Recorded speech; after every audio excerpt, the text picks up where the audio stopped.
नमस्कार। हमारा देश और पूरा विश्व आज कोविड-19 की चुनौती का सामना कर रहा है। कोविड-19 अभी खत्म नहीं हुआ है। ऐसे में हमारा फर्ज है कि हम सतर्क रहें। इसलिए जब तक दवाई नहीं तब तक कोई ढिलाई नहीं। कोरोना से बचाव के लिए जरूरी है नियमित रूप से हाथ धोना, मास्क पहनना और आपस में उचित दूरी बनाए रखना। याद रखिए, 2 गज दूरी, मास्क है जरूरी। खांसी, बुखार या सांस लेने में कठिनाई होने पर हेल्पलाइन नंबर 1075 पर संपर्क करें। Hello everyone, I am Seema Agnihotri from Ratlam.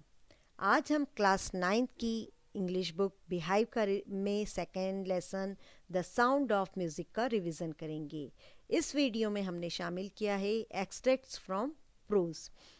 Extract क्या होते हैं? आपकी बुक से लिए गए पैसेज को ही एक्सट्रैक्ट कहते हैं और इसमें हमने प्रोज को शामिल किया है जिसके क्वेश्चन आपके 5 मार्क्स के आएंगे। एक्सट्रैक्ट के क्वेश्चन किस तरह से आएंगे, आइए देखते हैं हम किस तरह से एक्सट्रैक्ट सॉल्व करना है और उनके क्वेश्चन किस तरह से आएंगे। एक्सट्रैक्ट 1 देखते हैं। क्वेश्चन होगा, read the following extract carefully and answer the question given below it. अर्थात इस एक्सट्रैक्ट को ध्यान से पढ़िए और इसके नीचे दिए गए प्रश्नों के उत्तर दीजिए। आपको 3 प्रश्न ऑब्जेक्टिव रहेंगे जिसमें सही ऑप्शन चूज करके आपको इसका करेक्ट आंसर लिखना रहेगा और एक शॉर्ट क्वेश्चन रहेगा, शॉर्ट आंसर लिखना है, वो भी आपको इस पैसेज में या इस एक्सट्रैक्ट में से ढूंढ कर ही लिखना है। सबसे पहले हम पैसेज को रीड करते हैं। Her mother remembers noticing something was wrong when the 8 years old Evelyn was waiting to play the piano. उनकी मदर याद करती हैं कि जब 8 साल की एवलिन का पियानो बजाने के लिए इंतज़ार किया जा रहा था तब उन्हें लगा कि कुछ गड़बड़ है। They called her name and she didn't move. I suddenly realized she hadn't heard, says Isabel Glennie. उन्होंने उसका नाम पुकारा और वो हिली भी नहीं। तब मुझे अचानक से मुझे लगा कि उसने सुना नहीं है। ऐसा किसने कहा? इसाबेल ग्लेनी ने। For quite a while Evelyn manage to conceal her growing deafness from friends and teachers. अर्थात एवलिन अपने फ्रेंड्स और टीचर से काफ़ी हद तक अपनी डेफनेस को छिपाने में सफल रहीं। But by the time she was 11 her marks had deteriorated and her head mistress urged her parents to take her to a specialist. लेकिन जब वो 11 वर्ष की हुई और उनके अंक कम आने लगे तब उनकी हेड मिस्ट्रेस ने उनके पेरेंट्स को सलाह दी कि वो उसे किसी स्पेशलिस्ट को दिखाएं। Now the question number 1, who was Isabel Glennie, Evelyn Glennie's. तो इसाबेल ग्लेनी कौन थी? एवलिन ग्लेनी की ऑप्शन दिया है टीचर, सिस्टर और mother. Correct answer is mother. Question number 2, when was her deafness first notice at the age of. उनकी deafness को कब नोटिस किया गया? उनकी उम्र क्या थी? ऑप्शन है 8, 3 और 11। The correct answer is 8। Question number 3, find the word or phrase in the passage which means to same as to hide. अर्थात छिपाने के लिए यहाँ पर कौन सा वर्ड या फ्रेज यूज किया गया है इस पैसेज में, उसे लिखिए। तो ऑप्शन है रिमेंबर और कंसील और रॉन्ग। 3 ऑप्शन है और करेक्ट आंसर है conceal. Question number 4, Why did Evelyn's headmistress advised her parents to consult a specialist? Evelyn की हेडमिस्ट्रेस ने उनके पेरेंट्स को स्पेशलिस्ट को दिखाने के लिए क्यों एडवाइस किया, क्यों सलाह दी कि स्पेशलिस्ट को दिखाएं? Evelyn's headmistress advised her parents to consult a specialist when her marks deteriorated. तो कब उन्होंने ये सलाह दी एवलिन की हेडमिस्ट्रेस ने उनके पेरेंट्स को कि वो किसी स्पेशलिस्ट को दिखाएं? जब उनके मार्क्स कम होने लगे। इस तरह से आप को एक्सट्रैक्ट के आंसर देना है। अब देखते हैं हम सेकंड एक्सट्रैक्ट। पहले रीड करते हैं पैसेज को। As for music she explains it pours in through every part of my body. Music के लिए वो कहती हैं कि ये मेरी हर बॉडी के पार्ट पर उड़ेला हुआ है। It tingles in the skin, my cheek bones and even in my hair. ये मेरी स्किन, मेरे चिक बोन्स, यहाँ तक कि मेरे हेयर पर भी मुझे इसके वाइब्रेशंस फील होते हैं। When she plays the xylophone, she can sense the sound passing up and stick on her fingertips. तो जब वो xylophone बजाती हैं तब उसे उसकी स्टिक से उनको जो वाइब्रेशंस हैं वो उनकी फिंगर टिप्स पर फील होते हैं। By leaning against the drum, she can feel the resonance flowing into her body. और ड्रम के बारे में वो बताती हैं कि उन्हें उसके रेजोनेंस अपनी बॉडी में महसूस होते हैं। On a wooden platform, she removes her shoes so that the vibration pass through her bare feet and up her legs.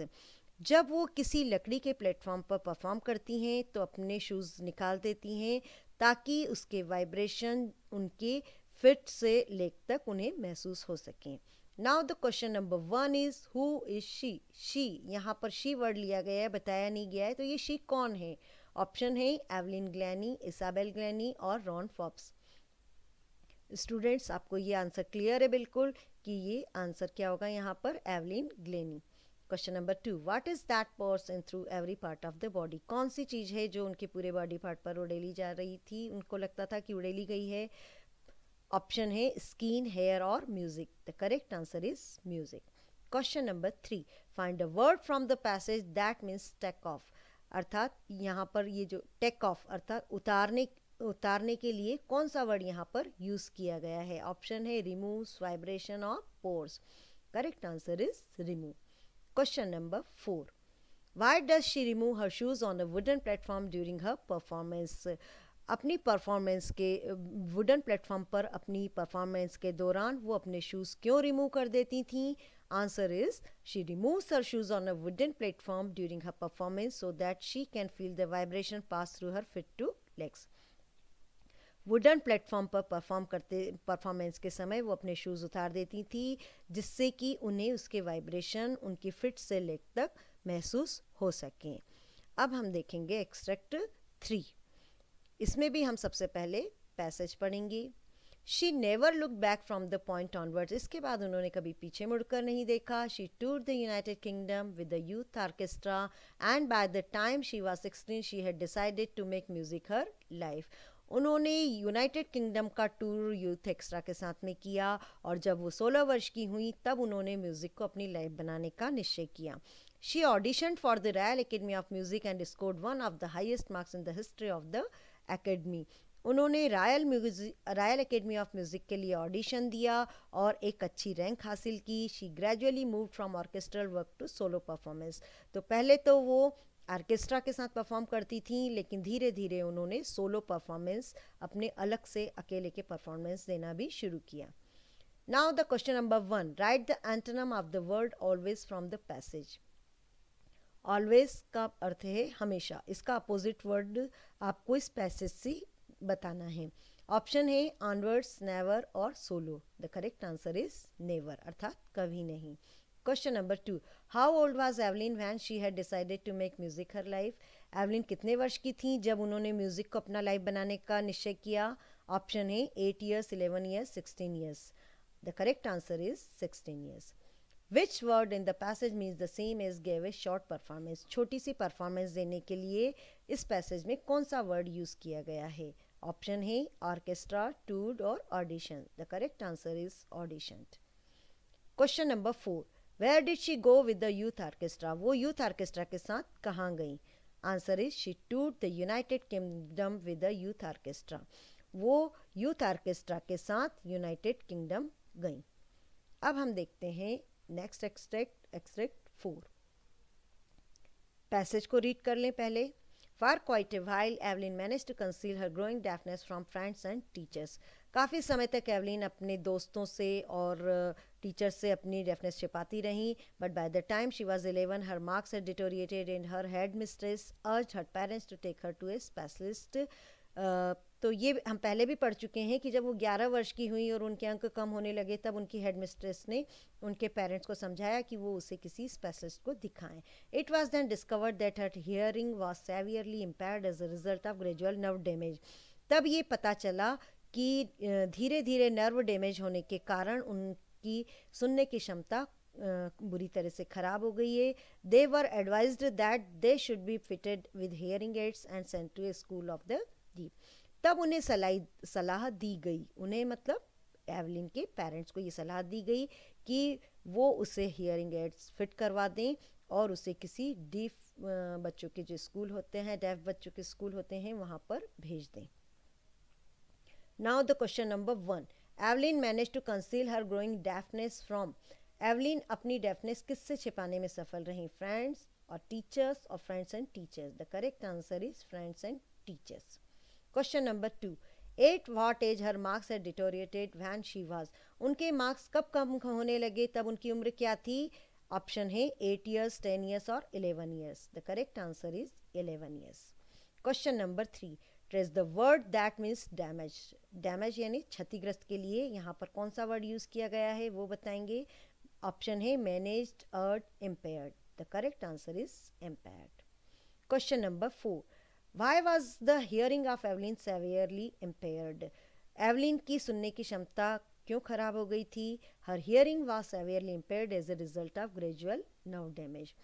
तो एवलिन की सुनने की क्षमता धीरे धीरे जो नर्व डैमेज हुआ था उसके कारण धीरे धीरे उनकी सुनने की क्षमता खत्म हो गई थी.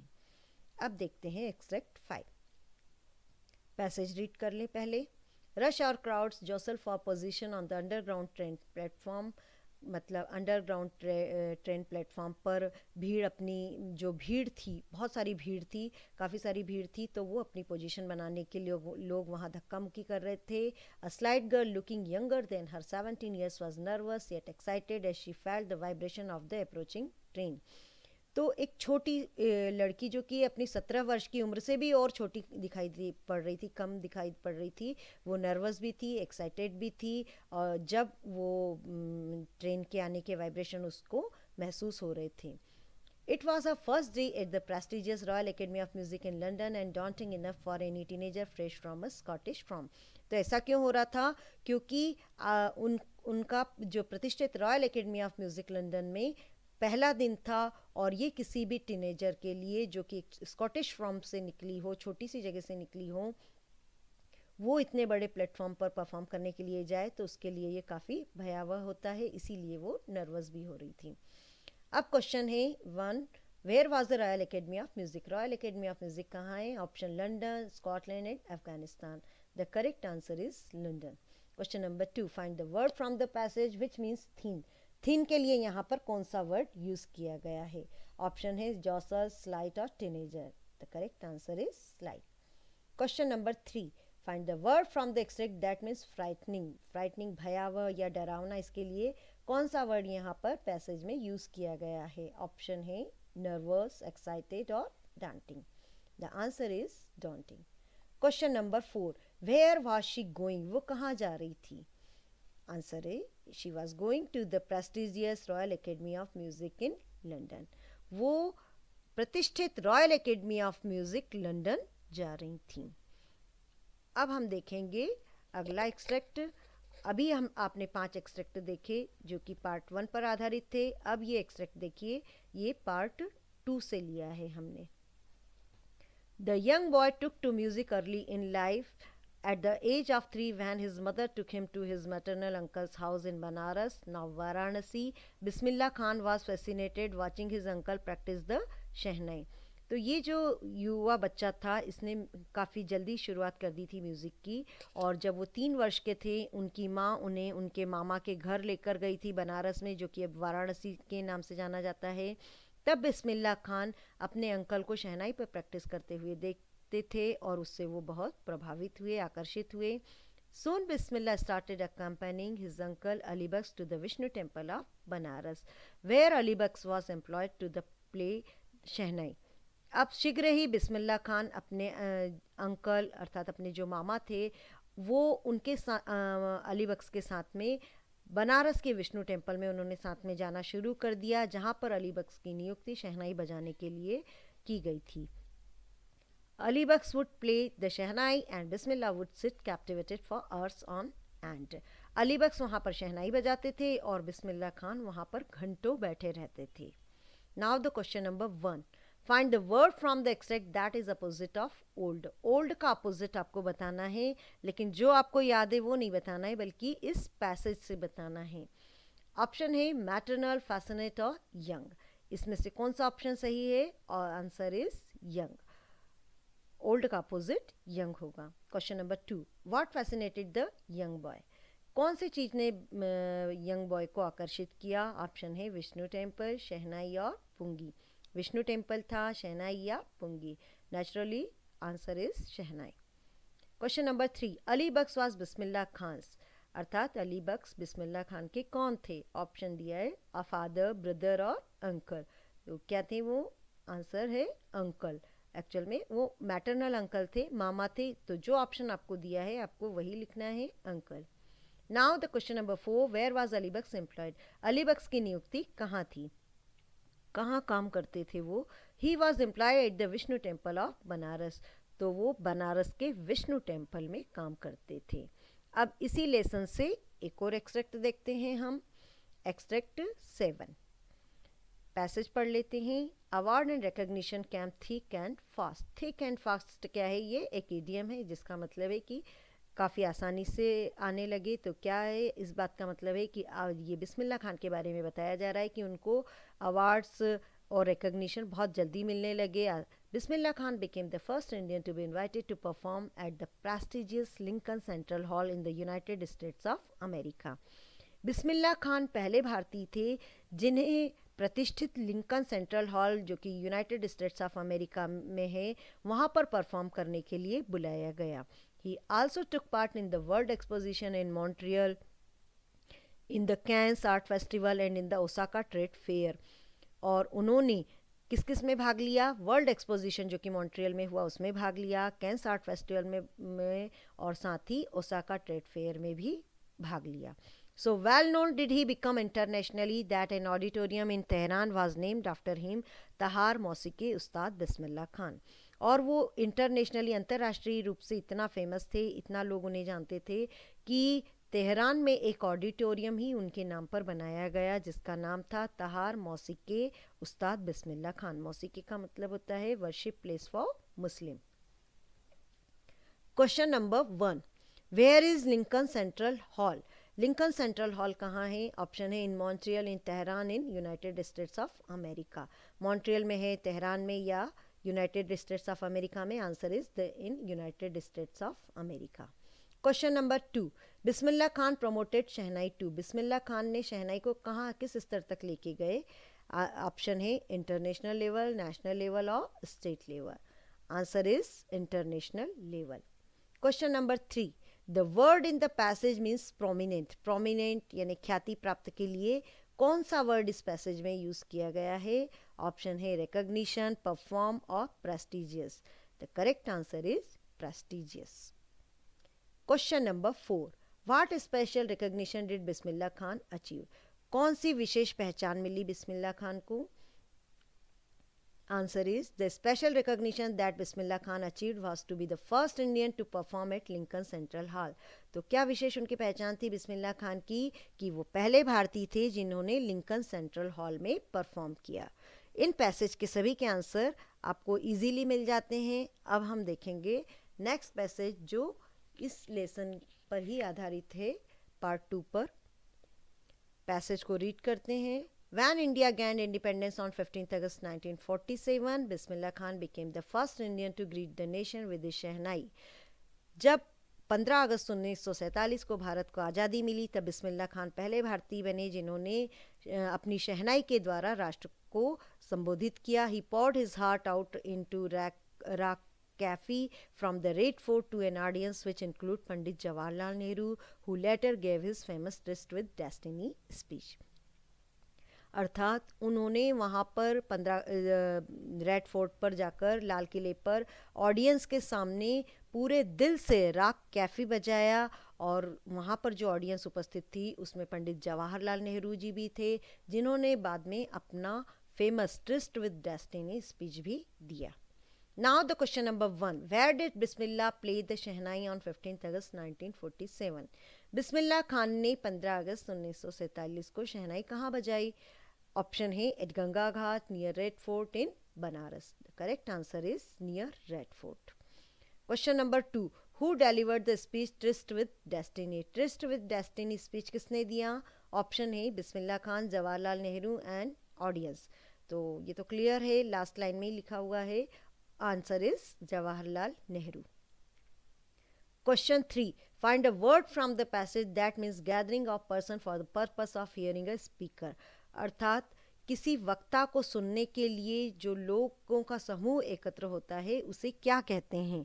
हिंदी में तो हम इसे श्रोता कहते हैं और इसके लिए वर्ड क्या आएगा? तो ऑप्शन दिए हैं ट्रिस्ट, डेस्टिनी और ऑडियंस। आंसर आएगा audience. Question number 4, how did Bismillah Khan greet the nation? Bismillah Khan ने राष्ट्र को किस तरह से संबोधित किया? आंसर है Bismillah Khan greeted the nation by playing raag Kafi on his shehnai. Bismillah Khan ने अपनी शहनाई पर राग कैफी बजाकर राष्ट्र को संबोधित किया। तो अब हम देखेंगे नेक्स्ट एक्सट्रैक्ट, वो भी इसी लेसन पर आधारित है। पैसेज को रीड करते हैं। Bismillah Khan has given many memorable performance both in India and abroad. तो ये भी आपके लेसन में से एक पार्ट लिया गया है। उसमें बताया गया है कि बिस्मिल्लाह खान को कई यादगार उन्होंने परफॉर्मेंस दी, भारत में भी और विदेशों में भी। His first trip abroad was to Afghanistan where king Zahir Shah was so taken in by the maestro that he gifted him priceless Persian carpet and other souvenirs. उनकी जो पहली ट्रिप थी विदेश की वो थी अफ़गानिस्तान की, जहाँ पर राजा जहीर शाह उनसे इतने प्रभावित थे कि उन्होंने उन्हें कई बहुमूल्य उपहार दिए, पर्शियन कारपेट दिया और भी कई स्मृति चिन्ह दिए। The king of Afghanistan was not the only one to be fascinated with बिस्मिल्लाह's music. केवल किंग ऑफ अफगानिस्तान ही ऐसे व्यक्ति नहीं थे जो बिस्मिल्लाह खान के म्यूजिक से प्रभावित थे, मतलब और भी कई लोग ऐसे थे। Now question number 1, Bismillah Khan's first trip to abroad was to which country? Bismillah Khan की सर्वप्रथम विदेश यात्रा कौन सी थी? अफगानिस्तान, मैस्ट्रो या USA? Answer is Afghanistan. Question number 2, find a word from the passage which is opposite to worthless. Worthless मतलब बेकार। बेकार का के अपोजिट वर्ड कौन सा यूज किया गया है यहाँ पर? ऑप्शन है कारपेट, एब्रॉड और प्राइसलेस। तो बेकार का तो अपोजिट क्या होगा? प्राइसलेस। आंसर इज प्राइसलेस, बेशकीमती, बहुमूल्य। Question number 3, find word from the passage which has the same meaning as mementoes. Mementoes अर्थात स्मृति चिन्ह के लिए कौन सा वर्ड यहाँ पर यूज किया गया है? तो ये वर्ड कौन सा है? Souvenirs. Question number 4, what did Zahir Shah present Bismillah Khan? Zahir Shah ने बिस्मिल्लाह खान को क्या प्रेजेंट दिया? तो answer is Zahir Shah presented Bismillah Khan prizes Persian carpet and souvenirs. Zahir Shah ने बिस्मिल्लाह खान को कई बहुमूल्य पर्शियन कारपेट दिए और स्मृति चिन्ह दिए। अब हम देखेंगे लास्ट एक्सट्रैक्ट है 10, When India gained independence on August 15, 1947, Bismillah Khan became the first Indian to greet the nation with his शहनाई। ये पैसेज आप पहले भी पढ़ चुके हैं। तो कि 15 अगस्त 1947 को जब भारत को आज़ादी मिली तो बिस्मिल्लाह खान पहले भारतीय थे जिन्होंने राष्ट्र को अपनी शहनाई से संबोधित किया। He poured his heart out into Rag Cafe from Red Fort to an audience which include Pandit Jawaharlal Nehru, who later gave his famous Tryst with Destiny speech। और वहाँ पर उन्होंने लाल किले पर राग कैफ़ी बजाकर अपनी शहनाई से राग कैफ़ी बजाकर लोगों को संबोधित किया, पूरे दिल से राग कैफ़ी बजाया। और ऑडियंस में जवाहरलाल नेहरू जी भी शामिल थे जिन्होंने बाद में अपना ट्रिस्ट विद डेस्टिनी स्पीच भी दिया। Bismillah Khan has given many memorable performance both in India and abroad. Bismillah Khan ने कई यादगार परफॉर्मेंसेस दी, भारत में भी और विदेशों में भी। Now the question number 1, which rag did Bismillah Khan play from Red Fort? तो बिस्मिल्लाह खान ने रेड फोर्ट से कौन सा राग बजाया था? ऑप्शन है पोर्ट, कैफी और Bhairavi. The correct answer is Kafi. Question number 2, from which lesson this extract has been taken? किस लेसन से ये एक्सट्रैक्ट लिया गया है? ये क्वेश्चन आपको कभी भी किसी भी एक्सट्रैक्ट में पूछा जा सकता है, इसलिए आपको हमेशा ध्यान रखना है कि पैसेज कौन सी लेसन से लिया गया है, उस लेसन का नाम आपको जरूर याद रखना है। ऑप्शन यहाँ दिए हैं, a truly beautiful mind, my childhood, the sound of music. तो ये तो आपको बहुत अच्छे से पता है कि इसका आंसर क्या है, the sound of music. Now the question number 3, what do the word memorable here refer to? Memorable का मतलब होता है यादगार। यादगार शब्द यहाँ पर क्या बताता है? ऑप्शन है अनफॉरगेटेबल, अनइंटरेस्टिंग और परफॉर्मेंस। आंसर इज अनफॉरगेटेबल, जिसे हम नहीं भूल सकते, उसके लिए हम मेमोरेबल या यादगार शब्द का उपयोग करते हैं। Question number 4, when did India gain independence? Bharat को आज़ादी कब मिली? Answer is India gain independence on 15 अगस्त 1947। 15 अगस्त 1947 को भारत को आज़ादी मिली। सो द स्टूडेंट, इस तरह से हमने ये एक्सट्रैक्ट देखे जो कि हमने lesson 2 the sound of music से लिए थे। ये क्वेश्चन आपके हमें क्वेश्चन पेपर में 5 मार्क्स के आएंगे और आप इनको बहुत अच्छे से प्रैक्टिस कर लीजिए। लेसन को आपने अच्छे से रीड किया है तो आप इनके आंसर अच्छे से दे सकते हैं। Okay, thank you now. किशोर अवस्था संबंधित समस्याओं के परामर्श हेतु समर्पित उमंग किशोर हेल्पलाइन के टोल फ्री नंबर 144225 पर संपर्क करें।